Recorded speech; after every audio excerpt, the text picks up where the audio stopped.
ഇടുക്കി ജില്ലയിലെ ടൂറിസം നിയന്ത്രണങ്ങൾ നീക്കി മഴ മുന്നറിയിപ്പിൽ മാറ്റം വന്നതോടെയാണ് ജില്ലാ ഭരണകൂടത്തിന്റെ നടപടി. വിവരങ്ങളുമായി ആൽവിൻ തോമസ് ചേരുകയാണ്. ആൽവിൻ, കുറെ ദിവസങ്ങളായി ഇടുക്കി ജില്ലയിൽ ടൂറിസം വിനോദസഞ്ചാരികൾക്ക് നിയന്ത്രണമുണ്ടായിരുന്നു. മഴ മുന്നറിയിപ്പിൽ മാറ്റം വന്നു, സ്വാഭാവികമായൊരു നടപടി. നിമിഷ, ഏതാണ്ട് മാനം തെളിഞ്ഞതോടുകൂടിയാണ് ഇടുക്കി ജില്ലയിലെ വിനോദസഞ്ചാര നിയന്ത്രണങ്ങൾക്ക് ഇപ്പോൾ വിലക്ക് പിൻവലിച്ചിട്ടുള്ളത്.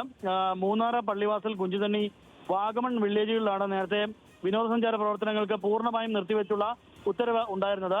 കാലവർഷവുമായി ബന്ധപ്പെട്ട് ജില്ലയിൽ ശക്തമായ മഴയും അതോടൊപ്പം തന്നെ കേന്ദ്ര കാലാവസ്ഥാ വകുപ്പിന്റെ ശക്തമായ മഴയ്ക്കുള്ള റെഡ് അലർട്ടും ഓറഞ്ച് അലർട്ടും ഉൾപ്പെടെയുള്ളവ നിലനിന്ന സാഹചര്യത്തിലായിരുന്നു അത്തരത്തിൽ നേരത്തെ നിയന്ത്രണങ്ങൾ ഏർപ്പെടുത്തിയിരുന്നതെങ്കിൽ ഇപ്പോൾ ആ നിയന്ത്രണങ്ങളെല്ലാം പിൻവലിച്ചിരിക്കുകയാണ്.